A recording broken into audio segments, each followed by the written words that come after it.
Sejam todos bem-vindos ao Plano Anual de Leitura Bíblica, aqui Pastor Everton Ferreira, e nós vamos te ajudar a ler a Bíblia inteira, sim, através de um plano, através de um método. Essa Bíblia, a Bíblia 365 Dia e Noite da SBB, ela já tem um plano todo organizado, que se consiste em nós lermos trechos da Bíblia, e esses trechos vão se completar numa leitura inteira da Palavra de Deus. É muito legal, porque nos últimos dias nós estamos lendo genealogias, vários nomes que estão em registro na Bíblia, e a leitura às vezes fica um pouco cansativa, são nomes difíceis de se pronunciar, e aí quando a gente termina aquele trecho, nós paramos e vamos para um outro lugar na Bíblia, um outro livro, e a leitura flui, parece que a gente começou a ler naquele momento, a leitura se renova, e a gente para aquele trecho e vai para um outro trecho. Pessoal, esse plano é muito bom.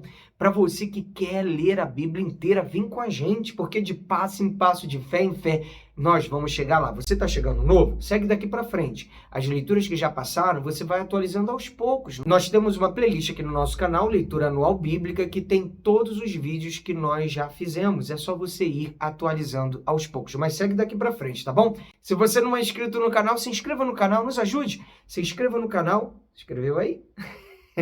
Se inscreve no canal, dá um like e compartilhe também para os seus contatos e grupos. Vamos à leitura de hoje.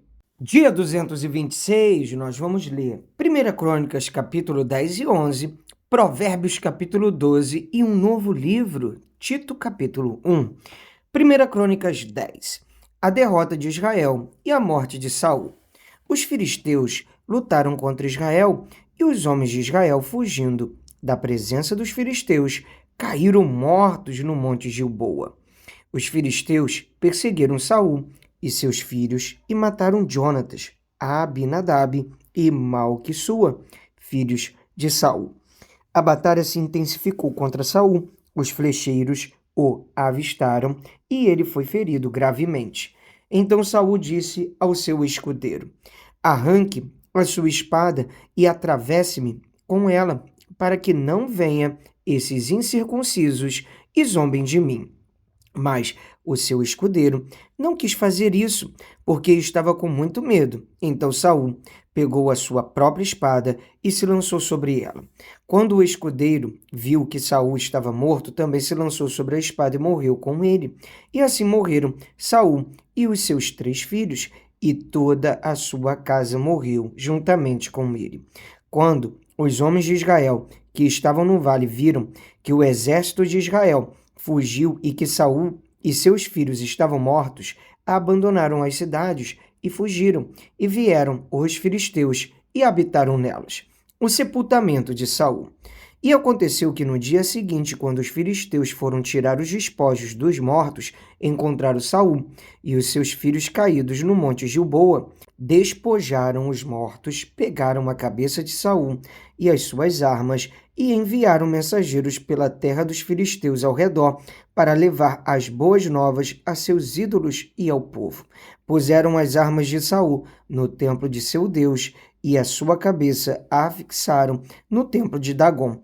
Quando todos os moradores de Jabes de Gileade ouviram tudo o que os filisteus haviam feito com Saul, todos os homens valentes se levantaram, pegaram o corpo de Saul e os corpos dos filhos e os trouxeram a Jabes. Depois sepultaram os ossos deles debaixo de um arvoredo em Jabes e jejuaram 7 dias.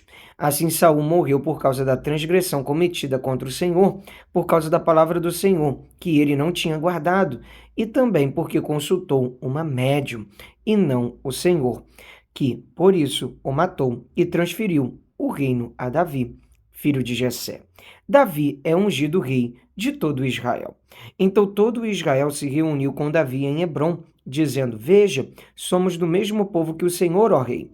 No passado, quando Saul ainda era o rei, era o Senhor quem fazia saídas e entradas militares com Israel.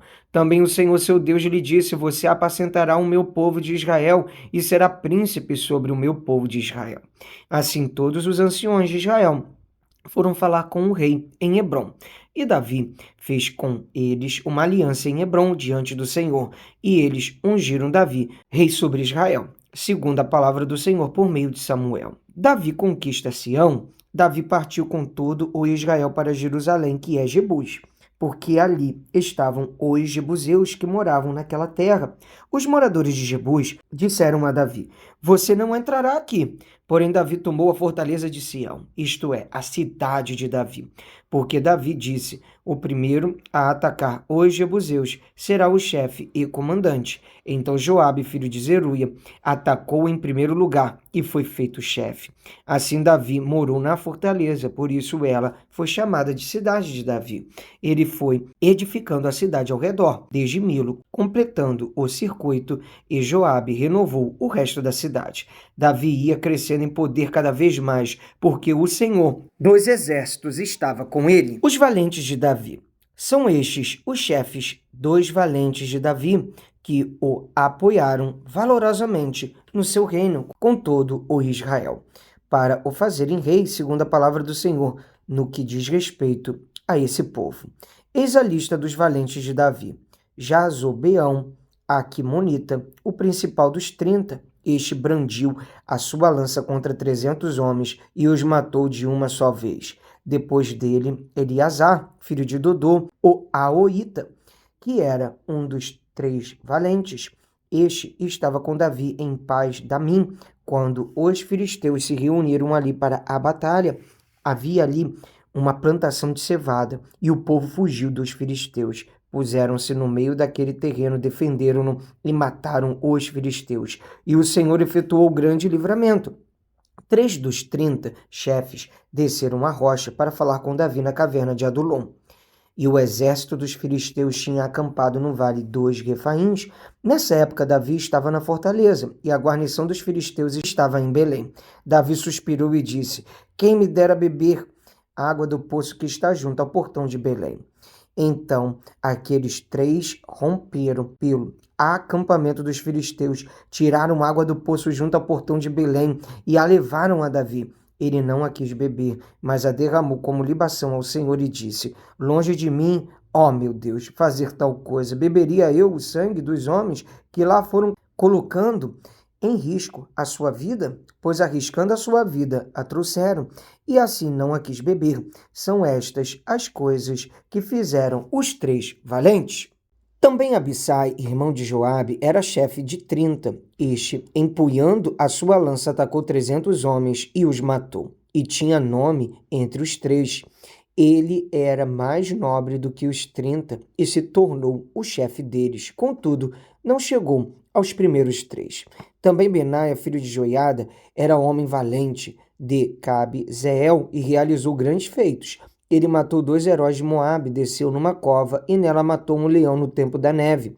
Matou também um egípcio, homem de 2,20 metros de altura. O egípcio trazia na mão uma lança como o eixo do tecelão, mas Benaia o atacou com um cajado, arrancou a lança da mão dele e o matou com ela. Estas coisas fez Benaia, filho de Joiada, pelo que teve nome entre os 3 primeiros valentes. Era mais nobre do que os 30, porém não chegou aos primeiros 3. Davi o pôs sobre a sua guarda.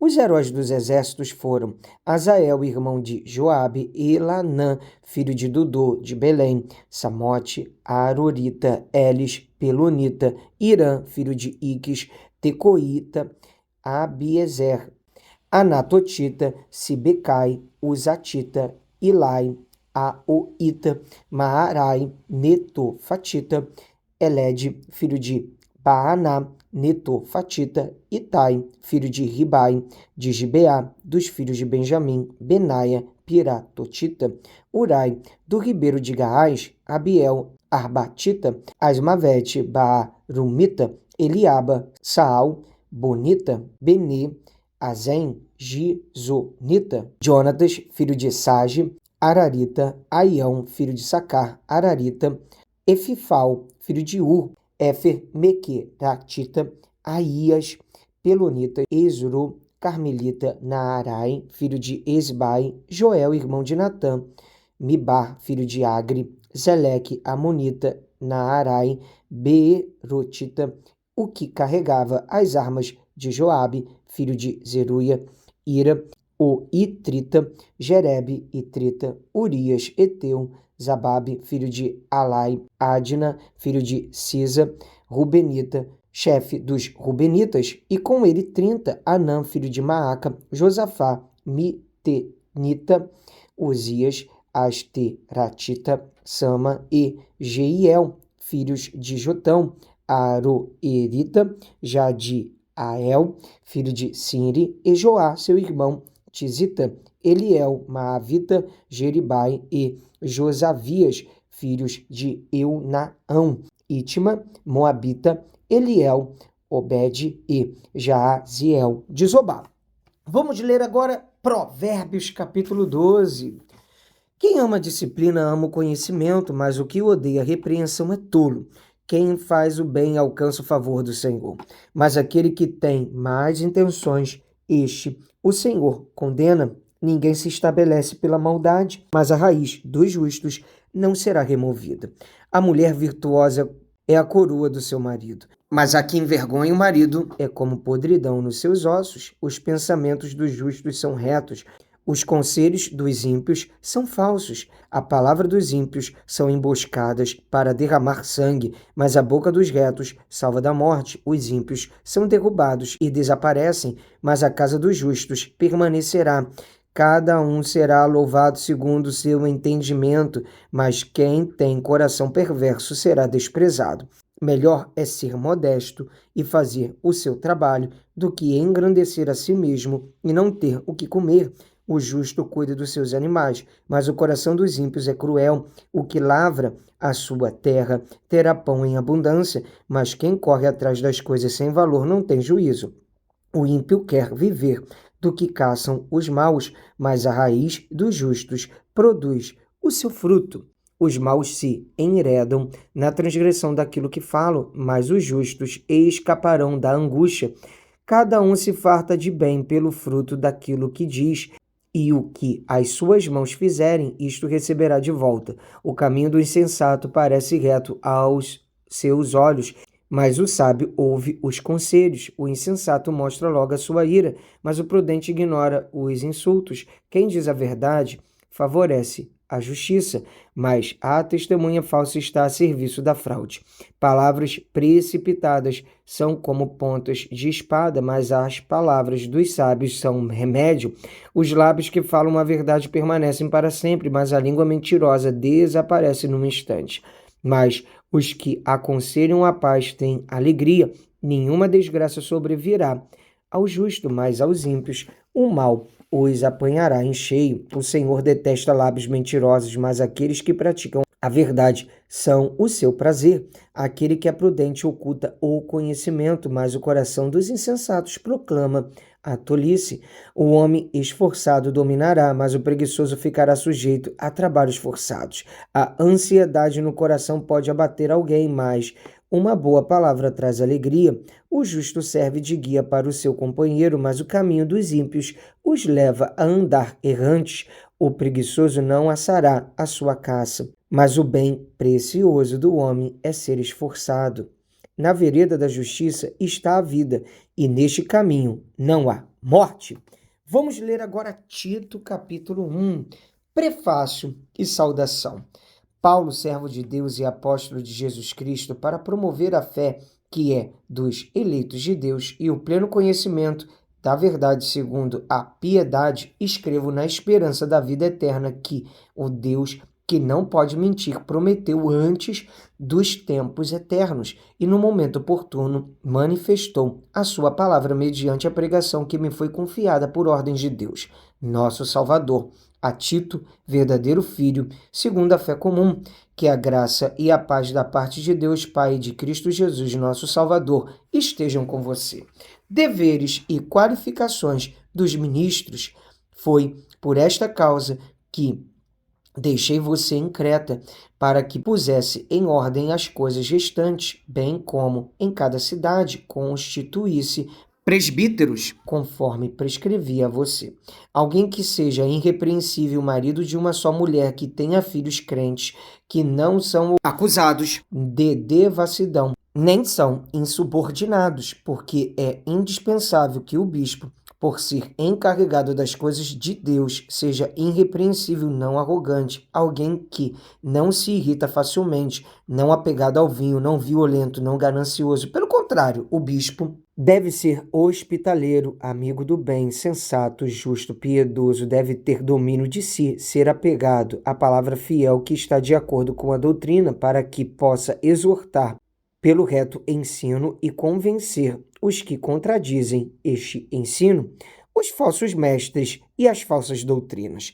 Porque existem muitos, especialmente os da circuncisão, que são insubordinados, falam coisas sem sentido e enganam os outros. É preciso fazer com que se calem, porque andam pervertendo casas inteiras, ensinando o que não devem, movidos por vergonhosa ganância.